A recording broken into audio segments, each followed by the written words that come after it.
At the Cojeul River. After a few days on rest, we relieved the 10th Company in the front line on the 9th December. Our part of the line was in front of Vis-en-Artois, as I mentioned above. My company front was bounded on the right flank by the Arras-Cambrai road, on the left by the marshy bed of the Cojeul River, across which we kept touch with the neighboring company by nightly patrols. The enemy's lines were hidden from sight by a hill lying between the front lines. Apart from an occasional patrol messing about with our wire at night, and the hum of an electric light engine set up in Hubert's farm not far off, we had no knowledge of the enemy. On the other hand, the frequent gas attacks were unpleasant and claimed many victims. They were carried out by means of hundreds of iron cylinders buried in the earth and discharged by electricity in a salvo of flame. As soon as the light showed, gas alarm was given, and anyone who had not his mask on and the flap well tucked in found himself in a bad way. In many spots, too, the gas reached an almost absolute density, so that even the mask was useless since there was literally no oxygen there to breathe. Consequently, there were many casualties. My dugout was in the steep wall of a gravel pit behind the line, and was shelled nearly every day. Behind, the iron girders of a destroyed sugar factory showed up in grotesque desolation. The gravel pit was an unholy spot. Among the shell holes filled with the refuse of war, the crosses of fallen trench dwellers struck up awry. At night I could not see my hand in front of my face, and had to stand still between very lights in case I fell off the duck boards into the marsh at the edge of the Cojeul. I spent the days, when I was not bruised over works of construction going on in the trench, in the ice-cold dugout, reading a book or drumming my feet against the dugout framework to get some warmth into them. A bottle, concealed in a niche of the chalk, served the same purpose, and the remedy was sedulously applied by my orderlies and me. If the smoke of a fire, however small, had wound up into the still December sky, the place would have become utterly uninhabitable. So far, the enemy took the sugar factory to be headquarters and behaved accordingly. Thus, it was not till evening that we came alive. The little stove was then lighted and spread genial warmth, as well as thick smoke.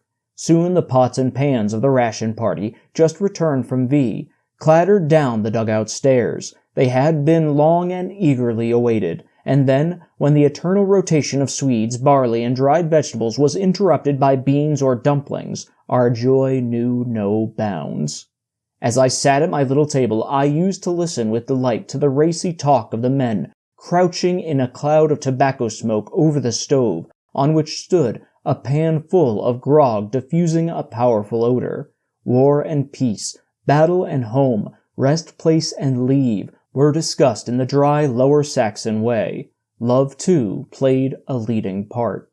On the 17th of December I went on leave, and came back on the 2nd of January. On the 19th of January we were relieved at 4 in the morning and marched through snow to Gouy. Here we were to stay some while, training for the great offensive. Ludendorff's marvelously clear scheme of training, which was distributed evenly to company commands, foreshadowed the scope of the coming attack. We practiced skirmishing in line and open warfare, and did a lot of shooting with the rifle and machine gun. As all the villages behind the line were crammed to the attics, every little slope was in use as a range, so that the bullets whistled about the country very much as in a battle. A machine gunner of my company shot the CO of another unit off his horse while he was reviewing some troops. Fortunately, the wound was not mortal, and equally fortunately the deed was not clearly brought home to us. Sometimes I made practice attacks with the company on complicated trench systems, with live bombs, in order to turn to account the lessons of the Cambrai battle. Here, too, we had casualties. On the 24th of January, Colonel von Oppen, who was esteemed by all, left us to take over a brigade in the far southeast. The whole regiment keenly felt the loss. During the long years of the war he had become part of the life of the troops he commanded. Besides the warm sympathy he took in the destiny of those under his command, he had a quality not very common among officers who have grown old in the monotony of peacetime soldiering, the power to adapt himself to the immense innovations brought about by the war. Such a man can effect marvels in wartime. Unfortunately, his last words, "Auf Wiedersehen" in Hanover, did not come true. Our beloved colonel saw neither his country nor his proud regiment again. He fell a victim to plague, and lies in foreign soil, far from his own country. On the 6th February, we were moved back to Lecluse again, and on the 22nd, we spent 4 days in the shelled area left of the Dury-Hendecourt Road, and went on working parties into the front line at night. As soon as I saw this part of the line, opposite the slag heaps that used to be Bullecourt, I was certain that a part of the great offensive of which the Western Front was taking with bated breath would be launched at this point. Everywhere construction was going forward with feverish haste.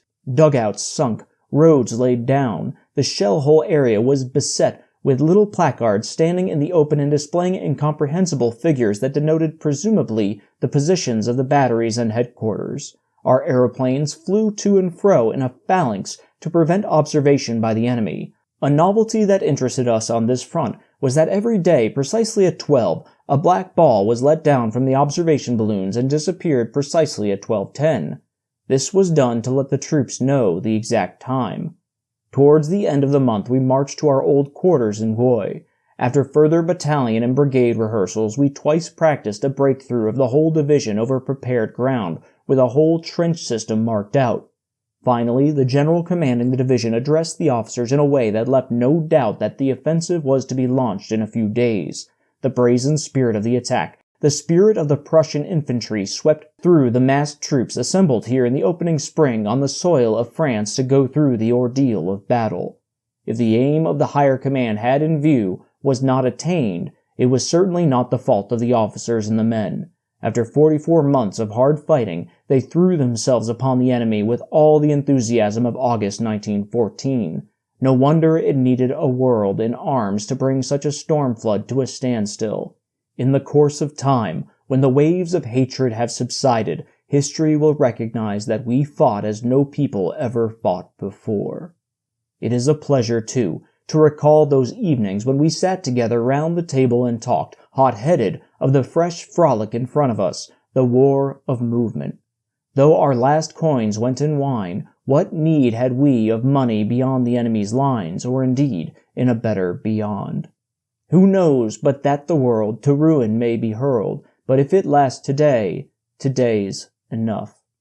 On the last evening it needed Captain von Brixen's representation that the staff also had the right to exist, or we should have smashed glasses, bottles, and crockery against the walls.